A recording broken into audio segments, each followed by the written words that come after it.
to have presidency students giving talks and so on. So Unmesh, of course, passed out of Presidency College as a BSc student in 2017. Then he came and joined TIFR Mumbai. Initially, he joined the condensed matter department here, which is the experimental condensed matter department. And but we actually managed to snag him and managed to convert him to theorist viewpoint. And as a result, Unmesh actually has one of the very rare qualities which is very useful for a condensed matter physicist. He has a very keen eye for experiments and experimental results. So I hope he's going to tell us about his work on twisted bilayer graphene. And over to you, Unmesh. Rajdeep, thanks for the great introduction. Let me first check my internet connection, and are you guys can hear me clearly? There is no lag, there is nothing. I think we can hear and I will, if I change the screen, you can see the screen properly. Okay, so hi, I'm Unmesh, and as Rajdeep told that he's my PhD advisor, and currently I'm in TIFR. And thanks for the organizers for inviting me for this talk. And it's always great to be back to you guys and presidency. And first of all, these are the outlines of my talk, as you can see in the screen, as you can read. But let me tell you what my plans for this talk in general is. So my plan will be to give you an rough overview for this system, what this system is basically, both theoretically and practically. Practically, you can say that it experimentally or in a practical sense, and also give you a rough idea of what kind of works I do, why it is important in the community right now, and in general an idea of where this study of twisted bilayer is going in the condensed matter community. So let me start without any delay. So as you can see that this is a graphene. Let us start with graphene itself, because what is a graphene first of all?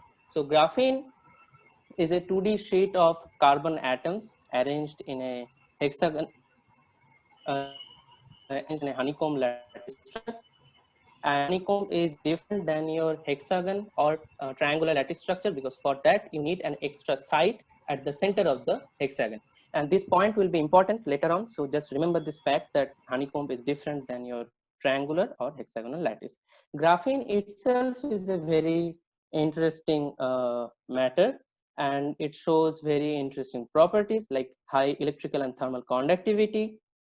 It shows high mobility. It is very lightweight and flexible, and because it's just one single layer of graphene, and it is also a semi-metal. It's not a metal, it's not an insulator, because for insulator you had to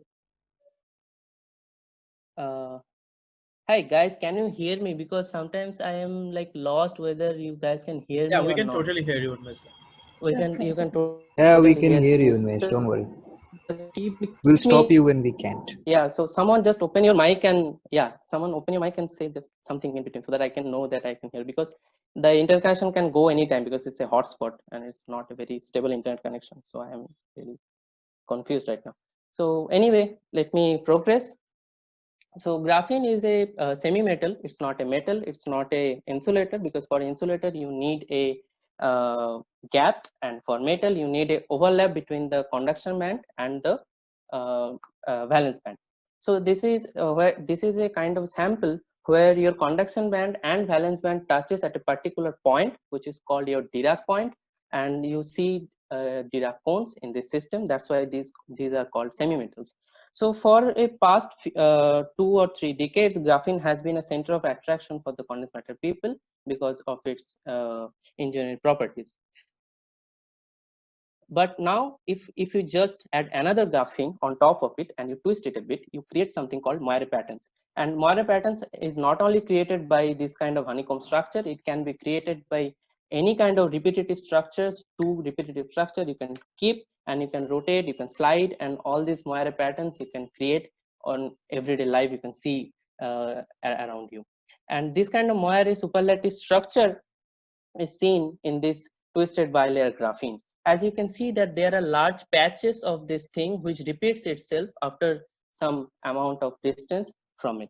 So this twisted bilayer graphene now shows very unique exotic quantum phenomena like superconductivity, like Mott like insulator, like metal to insulator transition. All these things can seem to you very jargon and exotic things, but these are very interesting nonetheless.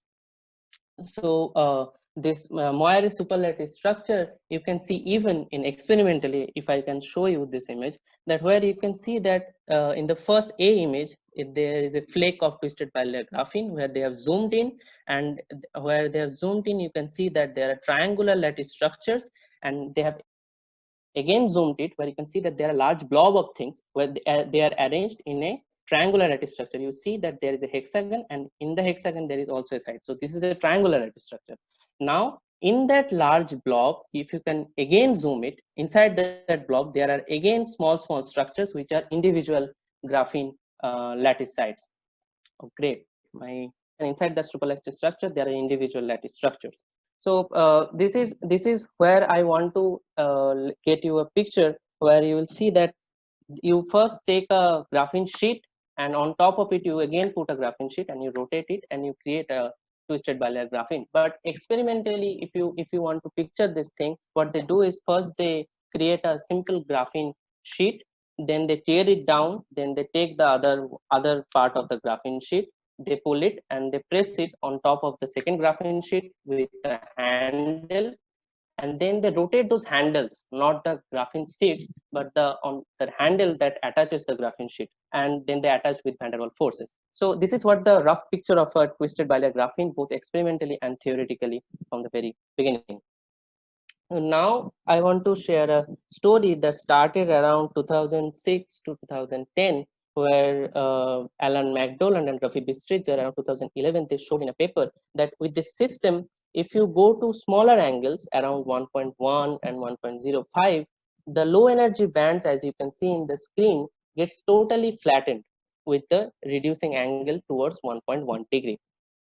And they predicted in the paper that because of this band flattening, your density of states will be very high near this angle. So you should see some kind of a correlated behaviors in this kind of system. And that he predicted this because he knew that if your band is very flat, that means that your kinetic energy is very less, and kinetic energy is very less with respect to what? With respect to uh, your electron-electron interaction energy, which is your potential energy. And because your kinetic energy is very less with respect to your potential energy, this system is largely dominated by electron-electron interactions. So he expected that because of this high density of state and your low kinetic energy and the high potential energy, you should see some kind of correlated behavior if you go with this system to these lower angles. And then around many years after that, around 2018, Cow and his group actually showed that if you go around this angle 1.1 degree, which they later call it a magic angle, if you go, you can actually see a different kind of correlation. Like if you can see that this is a plot of carrier density comes from the four-form resistance, and this carrier density you can see that there are various things called NS. So NS is what?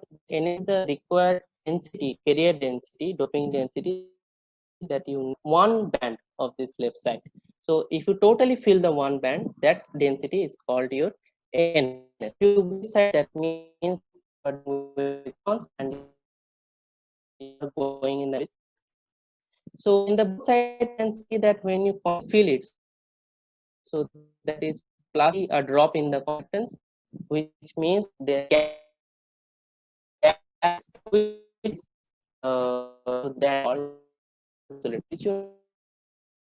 because bands there is a gap and there is a band insulator. But interestingly, that inside the respected metal, you also see another insulator kind of behavior in plasma where you get a drop of conductance, which means that you also showed that around this half filling, you also get a superconductivity. As you can see that the resistance drops to 0 after some temperature, which means that you have a superconductivity.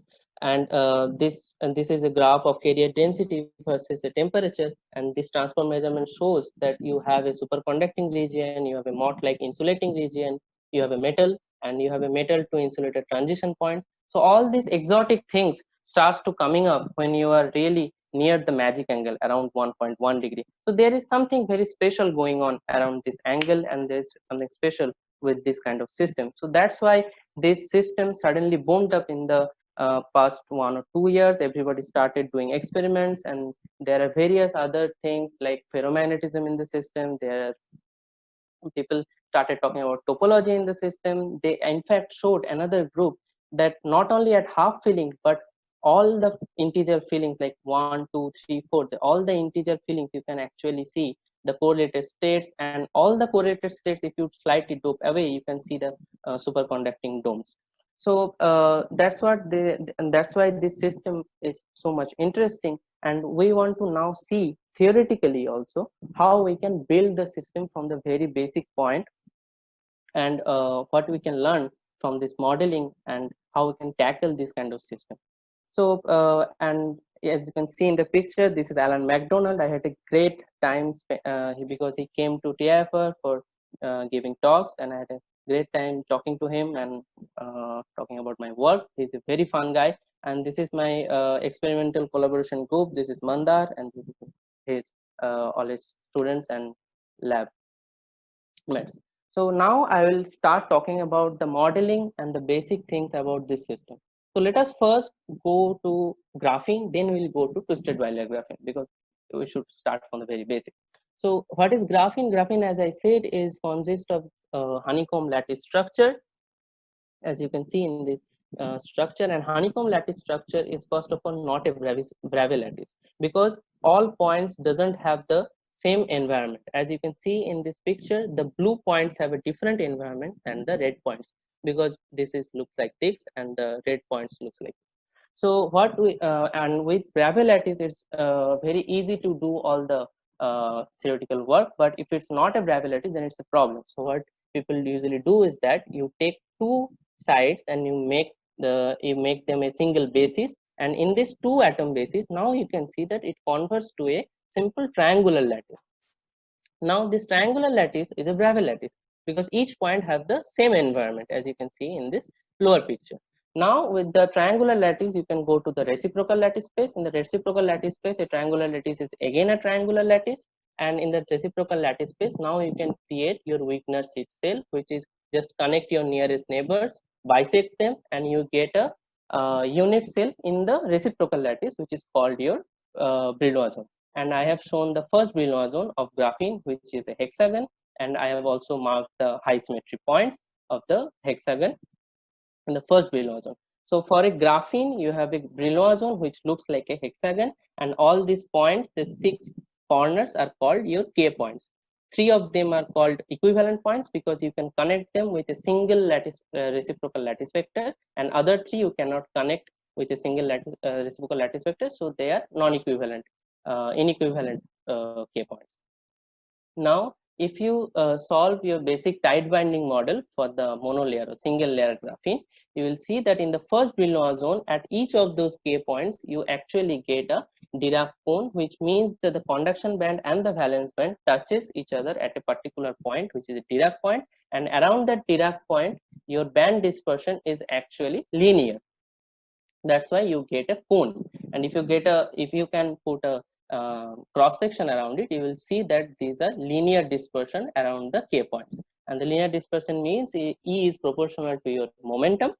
And if you remember, what other thing has a linear momentum is what a massless photons. So that's why these are called Dirac massless particles for the graphenes. And because of this nature, you have a Dirac velocity, which is around 1 by 300 times your light's velocity. So that's why graphene has a very high mobility. And in this last picture, I have shown you that what the doping of a graphene is, that when you have a pristine graphene, which means that you do not dope with anything, that's when your epsilon Fermi is exactly at the Dirac point, and the upper one is the conduction band and the lower one is the valence band. And when you dope it with electrons, the epsilon Fermi level is here. When you dope it with the hole, your Fermi level is here inside the valence band. So now we know the basics about the graphene. What does the band structure of graphene looks like? It just is a single linear dispersion around the K points. So now let's go to the twisted bilayer graphene. Okay, so as you can see that I have drawn here two different colored hexagons for the two layers of the twisted bilayer graphene rotated by theta angle. I have also drawn another hexagon which is a reference point. So you can see that I have rotated the layer one hexagon by plus theta by 2, and the red and the black layer 2 by minus theta by 2 to make it a symmetric. So overall your layer 1 and layer 2 has a theta angle between them.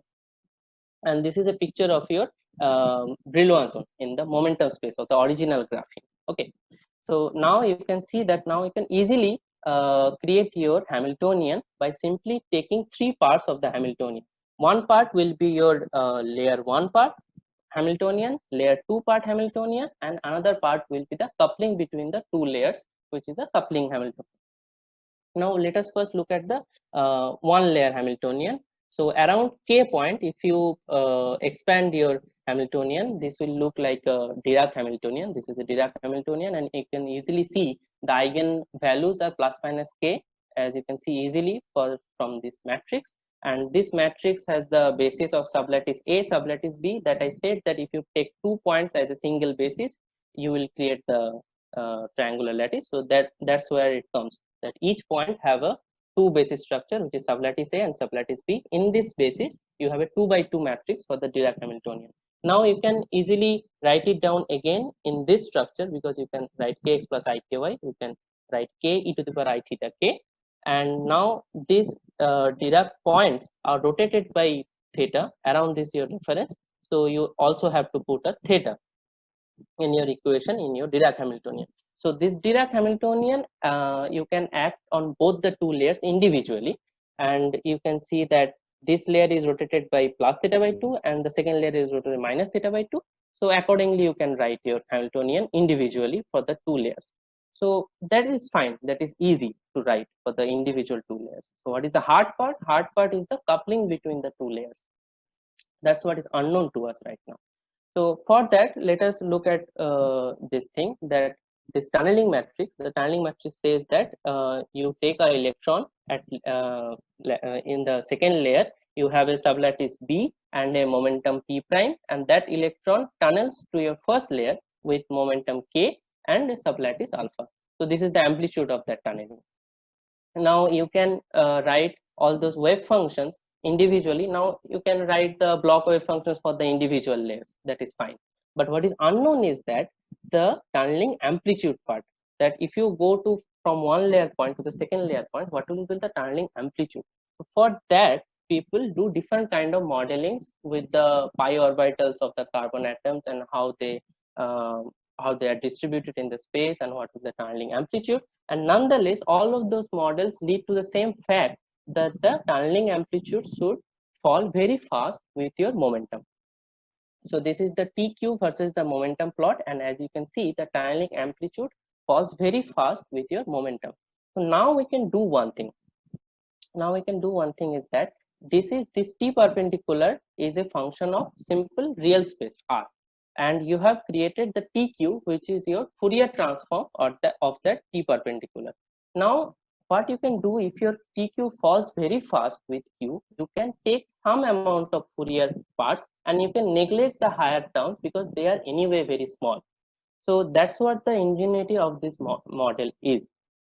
So now we have to find out that for which Q the TQ is very high. So we'll take only those small momentum and we will disregard the higher momentums in the momentum space of this model. So let us try to find out which are the small Qs that are relevant in this system, for which we'll take the tunneling matrix element and we'll neglect the higher ones. So this is where I want to do this thing, which is called a mini Brillouin zone construction from the original Brillouin zone. Original Brillouin zone means your original graphene Brillouin zone, which was rotated. Now we'll go to a picture where we'll create the mini Brillouin zone. So first see that these are the vectors that I have connected from this red dot to a black dot. This is QB, QTL, and QTR. Those are the three things. And as I said, that these 3 points are equivalent points in the Brillouin zone. So you can actually shift those points here, and you can also shift those points here, and you can create a equivalent picture in the momentum space, like in the right side of my image, where you can see that this red dot has 3 nearest black dots, and each black dot again has 3 nearest red dots.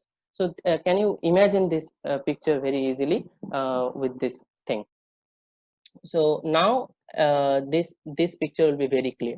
So this is the red one is the first layer, the black one is the second layer, and they are rotated by some angle, and between those angle there are small Brillouin zone which are related to your superlattice structure. So now remember this thing, your superlattice structure, which was very large in the real space, will be very small in the reciprocal structure. So these are the small mini Brillouin zone which corresponds to your superlattice structure, and the large Brillouin zone that corresponds to your original graphene one. So now you can understand this, the right one, where you have each black dot, which is a layer 1 point, has 3 nearest layer 2 points, and each layer 2 points have 3 nearest red points, which are layer 1. So now you see which are the smallest momentum that you see in this image. The smallest momentums are red to black. So what we will do is that we'll only take the nearest 3 momentums, and we will disregard the other momentums in the Fourier series, and we will only use those 3 momentums as our tunneling matrix element. In this next picture, that's exactly what we have done in this thing. You have 4 parts. One part is your layer 1 part, and other 3 are the nearest black layer 2 parts. Layer 1 is rotated by plus theta by 2, layer 2 is rotated by minus theta by 2. That comes in your diagonal part, which was your Dirac Hamiltonian. In the non-diagonal part, that tunneling amplitude that came, that when you go to the first layer to second layer, that's where this should come. And these are the 3 parts of your tunneling amplitude that came from the 3 nearest black points in this image. So after you have got this Hamiltonian, so your goal was to write a Hamiltonian, and Hamiltonian with respect to your momentum. Now you have a Hamiltonian, you can solve it, you can solve the eigenvalues. So you can plot the eigenvalues with respect to your momentums in the momentum space. So these are the pictures that, these are the plots that I did for different angles. Like this is for 3 degree, this is for 2 degree, this is for 1.1 degree, and you can, as you can easily see, I have kept all the scales same. The nearest, the low energy bands gradually flattens with closing angle of 1.1 degree, and this is the K, the momentum, and this is the energy. So this is the energy dispersion relation, and the band flattens when you go to the near the magic angle.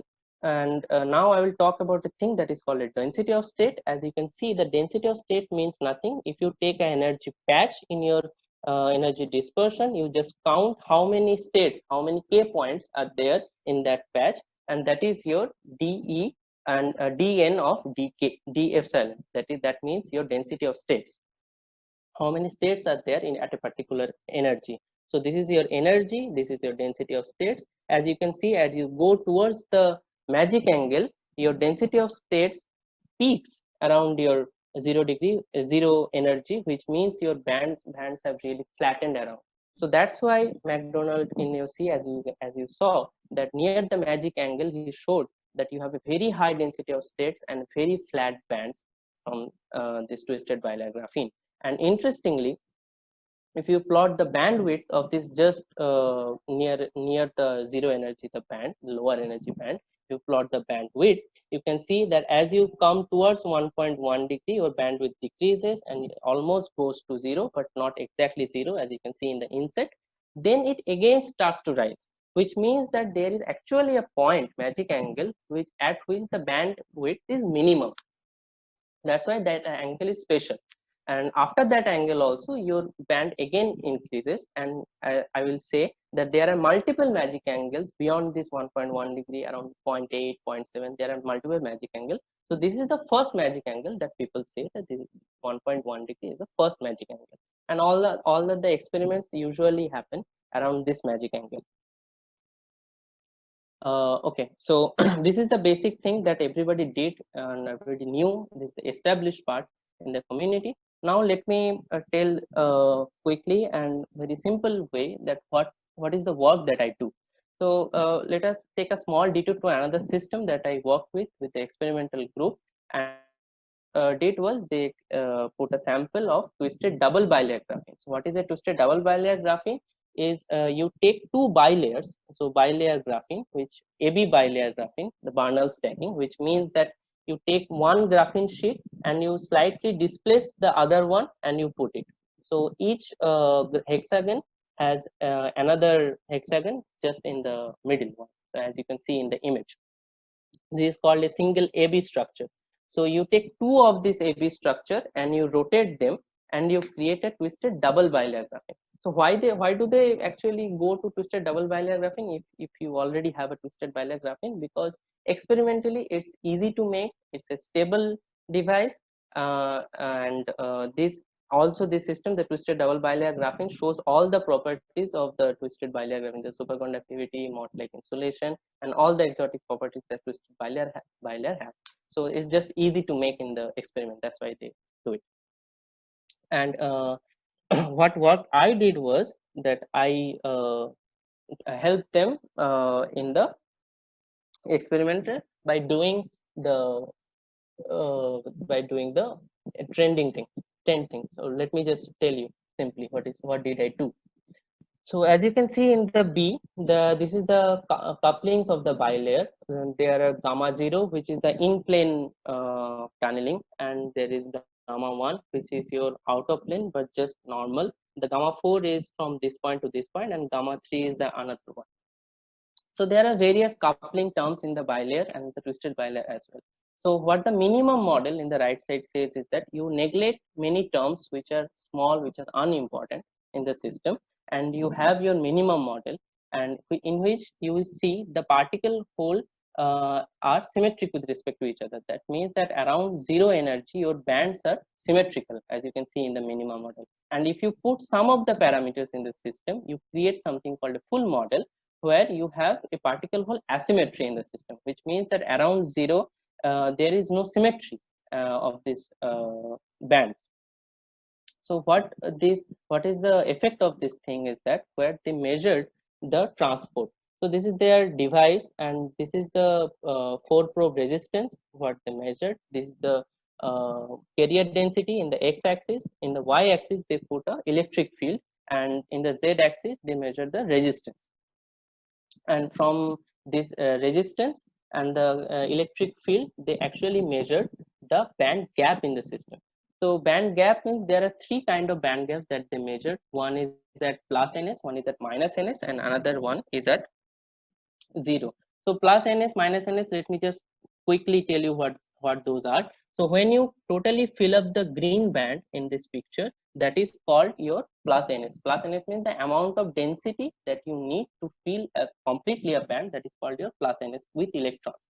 If you completely fill with holes the orange band, you call it a minus ns. And when you are at zero energy, which is around the middle of it, when you completely fill the orange band, that is called your charge neutrality point, that is your pristine one. So that's what the 3 things. And what happens is that if you give an electric field to normal bilayer graphene, you open up a gap in the system, because you break a inversion symmetry in the system. But what happens in the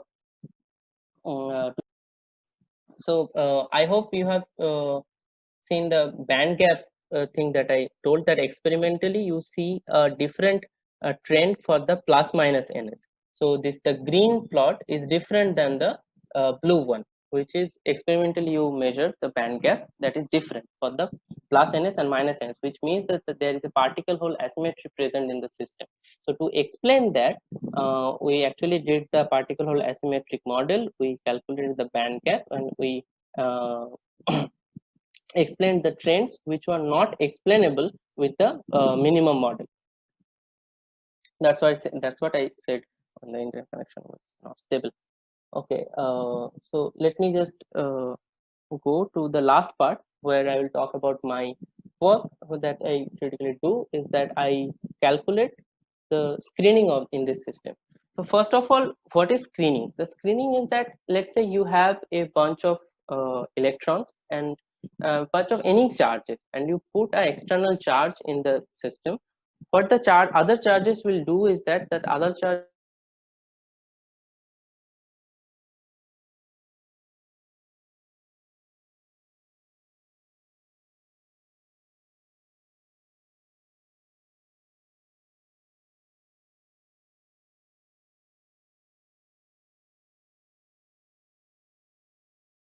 is the basic point of screening is that let's say you have a bunch of any charges and you put an external charge or external potential in the system. What the other charges will do is the other charges will screen the external potential or the charge so that the other electrons or the other charges doesn't feel the presence of it. That's called a screening. And the screening goes into where that's why I was explaining that let's say you have two charges and you have your Coulomb potential, which is your q1 q2 by 4 pi epsilon naught r.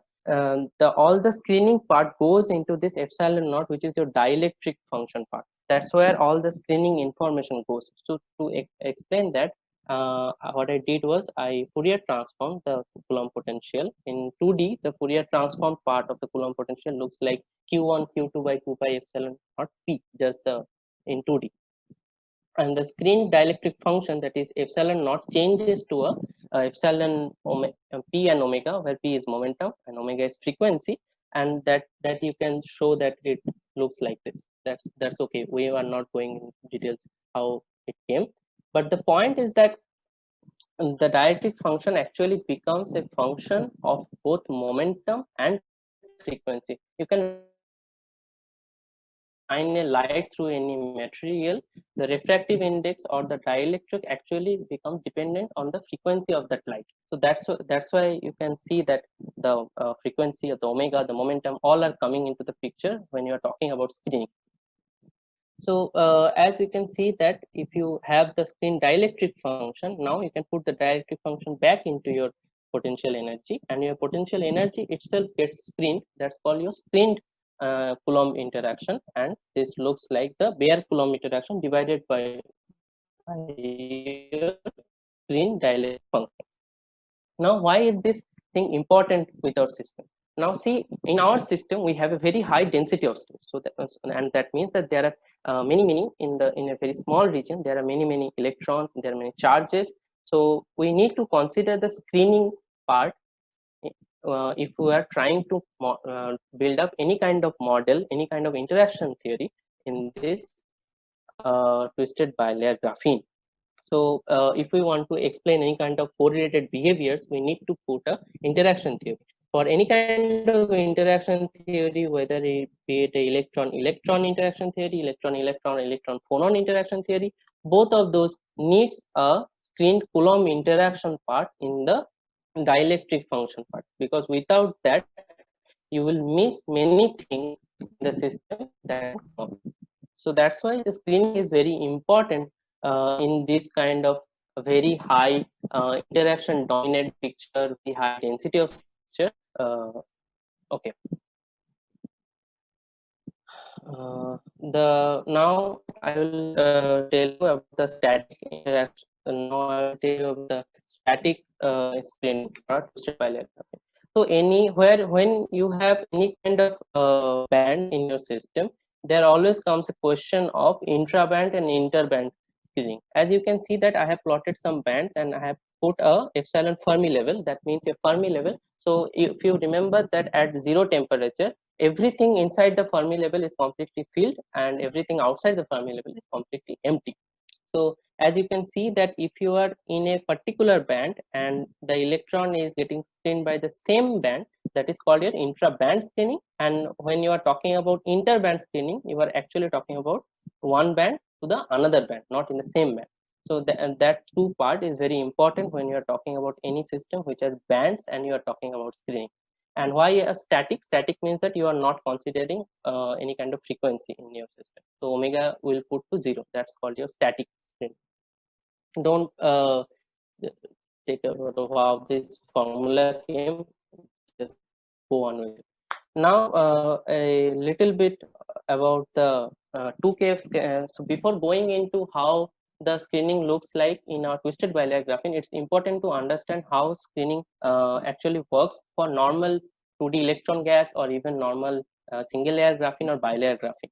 For that, you need to understand a thing called 2KF singularity in the intraband screen. So the intraband screening formula comes out to be pi of mu, as you can see in this formula.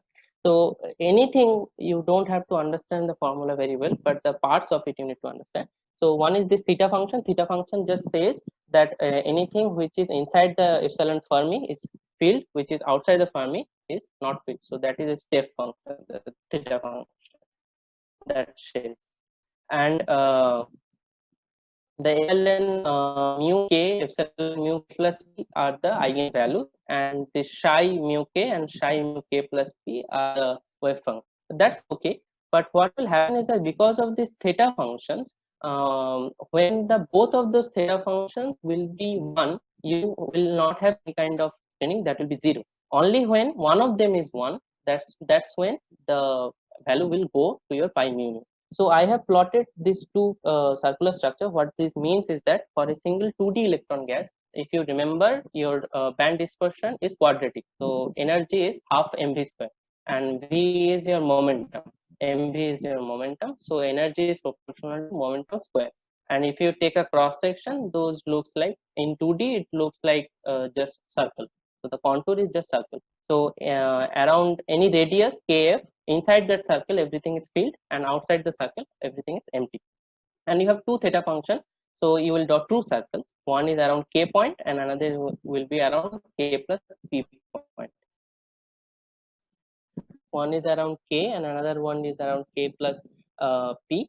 And in the overlap region, you actually do not have any contribution to the integral, because as I said that both theta function will have 1 and 1, so that will get cancelled. So the overlapping region actually changes continuously, changes up to the point of 2kf. After that, the two circle detaches. So there should be something at 2kf, some nature change around 2kf in the polarizability itself. So pi is your polarizability, which is if you put some potential, how much charges it induces in the system. That's what is polarizability is, the response function from charges. So that response function, that polarizability actually shows 2K singularity in the intraband screening for the 2D electron gas. And you can see that 1D, 2D, 3D all are different kind of singularity, but there is indeed a singularity at 2. And in normal single layer graphene, and both bilayer single layer graphene and bilayer graphene also shows the same 2K singularity, because if you have a Dirac cone and if you take a cut, that is also a circle. So both of those shows the same 2K singularity. Now in our system, I will skip this thing. In our system, as we have a different kind of Fermi surface, the singularities will be different. So as you can see that I have in the right side, I have plotted the Fermi surface, and I have three different densities. One is half, one is 1/4, half, and 3/4. For all of those three different densities, you have different contours, and depending on the neck and the thickness of those contour lines, you will get a different singularity other than the 2K. But the idea is same in this model as well. And those singularities actually are very interesting, because those singularities, because remember, whenever you have singularity in the pi, the singularity will go into the screen dielectric function. And when you have singularity in a screen dielectric function, if you integrate that and you get it in the real space, the potential will show oscillation around that frequency. Because whenever you do a Fourier transform, the frequency that picks up is where there is a singularity, if you remember your Fourier transform thing.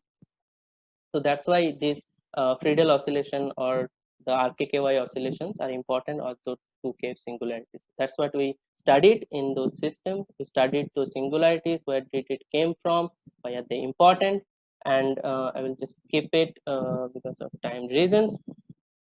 And before going to the last part, so this will be the last final slide. So what our goal is, and this work is currently going on. So what our goal is to calculate the pi of q, as I said, the polarizability, and calculate the screen dielectric function, put it into the electron-electron interaction, calculate the screened electron-electron interaction, and then integrate it in the real space to see how the real space potential electron-electron interaction Coulomb potential actually gets screened because of this high density of states. And as we found out from this calculation is that this interaction gets screened on a scale of 30 to 50 Armstrong, as you can see in the left image. This red picture is without any screening. This is the Bayer Coulomb, and the blue and the black thing is your screened Coulomb potential, which drops to 0 very fast and around 30 to 50 Armstrong, which is roughly 10 to 20 graphene unit cells. So you see there is a large superlattice structure, and in the large superlattice structure, the any kind of charge which have a Coulomb interaction actually gets screened and gets localized around 30 to 50 Armstrong region, which is around 10 to 20 graphene unit cells. So that's what we calculated. We also calculated the interaction energy to kinetic energy ratio, so that we can find out how strongly or weakly interacting this system is because of this screening, which will help us in modeling any kind of interaction theory, which will help us in understanding the microscopic reasons behind the superconductivity or the insulating regions and all those exotic things. So with this, I would like to conclude, and I know I have completely, the internet connection has destroyed my talk, but let me quickly give you an overview of whatever I talked in simple 2-3 sentences. We talked about what twisted bilayer graphene is. You have two graphene sheets rotated by some angle. There is a special angle called magic angle. Around that magic angle, you have flat bands. Because of the flat bands, there are very interesting correlated behaviors in the system that shows up in the experiment in the form of superconductivity, in the form of Mott-like insulators, metal-to-interceptor transition, etc. And we learned about how to simply model the system, how to solve it, solve those eigenvalues, solve the band structure, and see how that flat bands came. And we little bit talked about my work with the screening and with the band gap experimentally. With this, I would like to thank my guide from Rajdeep, my colleagues Mursaleen, Sarno, and Priyanka for constantly helping me with my work, and thank you. Thank you, Unmesh, and we totally understand the internet problems. It's a reality. So let's see. So we will be now taking questions, and I see one raised hand, which is Suchatana ma'am. So ma'am, please go ahead with your question. So Unmesh, not a problem. Internet connection is understandable. Now, if you go to your slide where you show this asymmetric whole electron, you do a theoretical calculations and try to explain an experimental result, right? Yeah. This one, yeah, maybe the previous. This one or previous one? I think, yeah, this one, that's right. So there's two things. One is, does this color, so when I see this in the band structure plot, you have these different colors. Do these colors signify anything? No, these colors just means that these are different bands. So this red band is the closest to your Fermi level, and the which means that the upper positive one, and the green one is the negative band. This is just for theoretical reference, so that we can understand which one is the which band. So what you showed is that this N plus NS and minus NS, you do see this gap in the experiment. If I see the top panel of your figure in this extreme right. And then you are saying that you have this EH asymmetric model that kind of explains this difference, right? That's what you said. Now, what exactly is this EH asymmetric? Like, what you do you have anything in the anything to do with the Hamiltonian, or and the other thing is that here the difference, here the scale for experiment is, if I see 0 to 15, MEV, but here it's so. Does that matter? Like these differences? Yeah, that matters. Actually, you have raised a very good point. We thought about is that actually in any kind of transport measurement, if you just want to explain any kind of transport gap with normal band theory gap, it becomes problematic because the transport gap is usually lesser than the calculated theoretically band gap, because there are other factors as well which contributes to your transport and it gives you a different band gap. But the train, this thing can be explained with simple band gap thing. That's what the point of that paper was. And what you do actually when you say that, what I do a asymmetric model that I will tell in the previous slide. So what happens is that there are many couplings in the system in the twisted double bilayer, like this gamma 0, gamma 1, gamma 3, gamma 4. Out of these parameters, some parameters do not break the particle hole asymmetry in the system. They keep the particle hole symmetry. But some of the parameters like gamma 3 and gamma 4, they actually break the particle hole symmetry or symmetrical nature of the Hamiltonian itself. So the Hamiltonian actually becomes the particle hole asymmetric if you put those parameters. That's why they give asymmetry in the. Okay, thank you very much. So there's another question from Atreyo, I see. Okay, Atreyo, please go ahead. Okay, so the question he is asking is there an implication for the spin states of electrons at the onset of the magic angle? The spin, just ask me again. Okay, so the question is there, I'm sorry, just a sec. So the question is there any implication for the spin states of electrons at the onset of the magic angle? Oh, right now with the simple Hamiltonian picture, this Hamiltonian has actually spin degeneracy. So what we do is that we take the spin degeneracy into account and we just multiply it by 2. So what happens is that there is a valley degeneracy and spin degeneracy. So that's what gives you 4. So that's why people say that you can fill the band with 4 electrons. And if you fill it with 1 electron, that's the integer filling. If you put it 2, 3, 4, that's what it is. So the spin individually doesn't do much in the system right now if it doesn't take any. Okay, I think we have another question from Ognivoda. Ognivoda. Yeah. Hi, Unmesh. Hi. Actually, I have few questions. I'll just ask one and get back to others later. So in case I missed it, so you said that you have band flattening as you decrease the twist angle, right? So is there a simple physical explanation as to why that may be happening?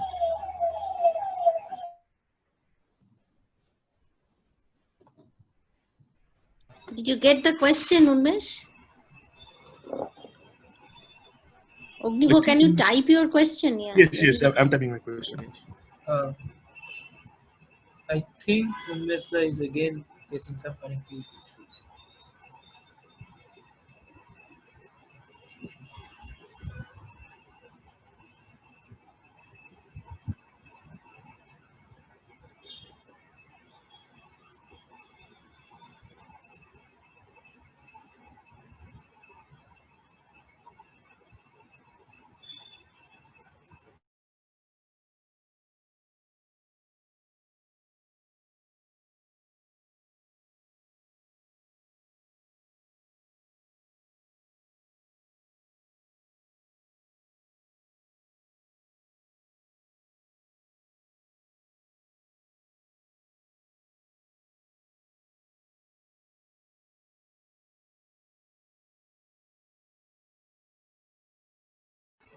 Can you hear me? Yeah, we can. Hi. Yeah. Ask me the question, Ognivoda. Yeah. Ognivoda? Yes. So what I asked was, is there any physical explanation, like simple physical explanation, as to why you may have band flattening with decrease in twist angle? Yeah, very good question. Actually, to be honest, till now there is no explanation in the community about what is the microscopic reason of this flat band. Even I asked McDonald himself that what does he feel about this question. He said that right now we do not have a theoretical understanding from the microscopic point of view why there should be a band flattening, and I will tell you the same answer. Okay. Yeah. Anyway. So the next question is from RC sir. So please, sir, go ahead. Hi, Unmesh, can you hear me? Hi. Yeah, I can hear you. Okay, so I'm just wondering, so this magic angle is 1.16 degree or something. So that seems to me like that. Yeah, very like a random number, and you showed that the density of states goes to a peak. What happens if the twist is much more? That is, 30 degree or 45 degree or something like that. Does that? I mean, is that interesting at all, or that is not something that you want to do? Actually, what happens is that around 2006 to 2010, people were doing all kind of theoretical works with higher angles only, 10 degree, 30 degree, 60 degree, and there wasn't any interesting things around those angles. But recently, can you listen to me? Yes. Yeah. So recently, I heard a talk where a guy talked about this thing, that if you actually tune it around any kind of commensurate angle. So commensurate angle, I will tell you what it is. Commensurate angle means that at particular angles, these large patches totally matches with each other. So if you start from a point in the space, after some distance, that an environment will be same for the point. That angle is called a commensurate angle. And if you just little bit away from that commensurate angle, this 1.1 degree, 1.2 degree, you will again see all these band flattenings, not around the zero energy, but at a little bit higher energy. But you will see interesting features there. But this is like very one or two things, but not really. There are not many interesting things. And experimentally also, there is no proof that there is something interesting. Okay. So at this point, I don't think I see any more raised hands. I see another. Yeah. Okay. So he again lowered his hand. So do we have any other questions? I think Athreyo said that, may I ask another question? Okay, sure. I think, yeah, please, Athreyo, go ahead. If you want to unmute yourself and ask, you can just do that. Or you can write the question. Yeah, can you hear me?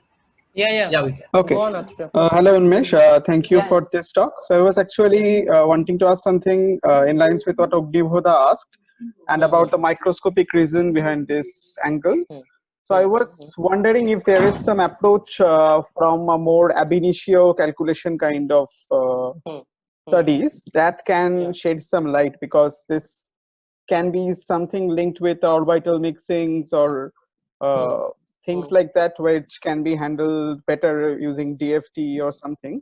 So do you know of such studies being done, and if they have maybe found out something that? No. I will tell you what the problem is, that people thought that they can do a DFT calculation with this thing, but actually it turned out that the momentum scale for this very lower angle is so small that it's very hard to do a DFT and get a good result. I mean, the error bar is very high if you do a DFT with this small momentum, because for 1.1 degree the momentum is actually very less. So that's why DFT is hard. And if you're saying, and till now there hasn't been any paper. One paper there is, which is by Ashwin, where he talks about the origin of this flat band from a microscopic point of view, but that has a limitation that totally switch off one parameter completely, which is unrealistic according to the experiment also. And there he gave some topological reasons why there should be a flat band. So that can be a good way to start a discussion, but that's not all that I would say. Okay. We have another question from Otonu sir. So sir, please go ahead. Okay. Hi, Unmesh. This is Otonu from Presidency University. So actually, you showed that you have the flat band for a particular theta. Okay. So you have also the coupling between the layers. So I asked the question then how the coupling matters. Like but what's the effect of the coupling? If you increase, decrease on the flat band? Great question.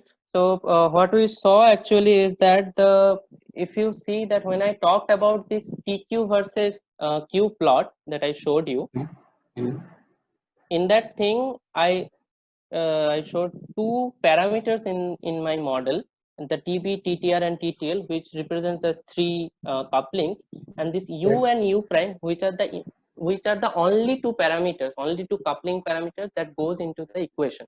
And if you if you tune these parameters, your magic angle changes very much, but not very much. It changes around 1 degree. So you can say that it goes to 1.05 to 1.08 or 1.12 at most if you change these coupling parameters at most. That you can say, but there is no actual proof that what should be the coupling parameter exactly. There are ab initio calculations from the pi orbital mixing and all of those things, but that only gives a limit in the region where this coupling parameter should be. But people vary these parameters in all of those papers, and they come up with different parameter values. And that's all. So, or another question: can one get the flat band for a single graphene, if there is only one graphene sheet? No. You won't get a flat band in the normal graphene sheet. What happens is that in a normal graphene sheet, the scale of the energy that I showed you here, the flat band is of the order of say 10 to 20 millielectron volts. Whereas in a normal graphene sheet, the Dirac cones end up flattening, not I will say flattening, but starts to curve at around 1 eV, 1 or 2 eV. So that is very high in energy, and that is far higher than your normal Fermi level where you do the experiment. So that's why these systems are very interesting, because this system, the flat band itself, is very close to your Fermi level where you do the experiment and you have a flat band. Okay, thank you. At this point, I don't see any further questions right now, so I think we can take another question from Ognibodha and then bring this session to an end. Please, Ognibodha, go ahead. Yes. Unmesh, can you please go to your screening slide once? Yeah, can you see my screens? No, it's fine. I can just ask you directly. I guess it's fine. So I think what you showed was you had a U proportional to 1 by R, and the Fourier transform of that was also proportional to 1 by P, right? Yeah. So that is a Fourier transform of. Yeah. Tell me. So how does that actually occur? Because like in one case, if you have a diverging potential, even in the other case, in the reciprocal space, you also have a diverging potential. Yeah. So if you actually calculate the Fourier transform of a Coulomb potential in all the 3 dimensions, the Fourier transform is different. In like 3D, the Fourier transform is 1 over P square, 1 over Q square. In 1D, it's actually logarithmic. So that this calculation you cannot do simply. This you need to do actually. You need to go to the complex space, or you need to take some e to the power minus small part, then take the one part of it, then do the calculation. Okay. And just one final question. So very general one. So why does Dirac equation actually work here? So is there some relativistic motion going on or something like that? Yeah, actually this question, I don't know how much I will be able to answer it, but I'm not so sure about the Dirac particles. In the point of view of Dirac particles, that I cannot say much, but this equation is called Dirac equation because it have a linear dispersion and linear thing. So that's why probably Rajdeep can shed more light to your question for this thing, Dirac particles. Okay, thanks. I would say that there's nothing particular relativistic going on here. I mean, the scales, for example, EF is nowhere near C. Okay, so it's just the fact that you have these 2 bands which are touching each other, and you are getting a linear dispersion. So once you get that in 2D, you are more or less. You have to get Dirac Hamiltonian. There's not much choice that you have. I see. So the important thing is 2 bands touching each other at a point, and dispersing linearly. For example, if you take bilayer graphene, you can have two bands touching at a point, but then they are quadratically dispersing around that touching point. So then you will not get a Dirac-Hamilton. So yeah. Oh, I see. Nothing related. Thanks. Thanks. Thank you. Thank you everyone for attending the session, and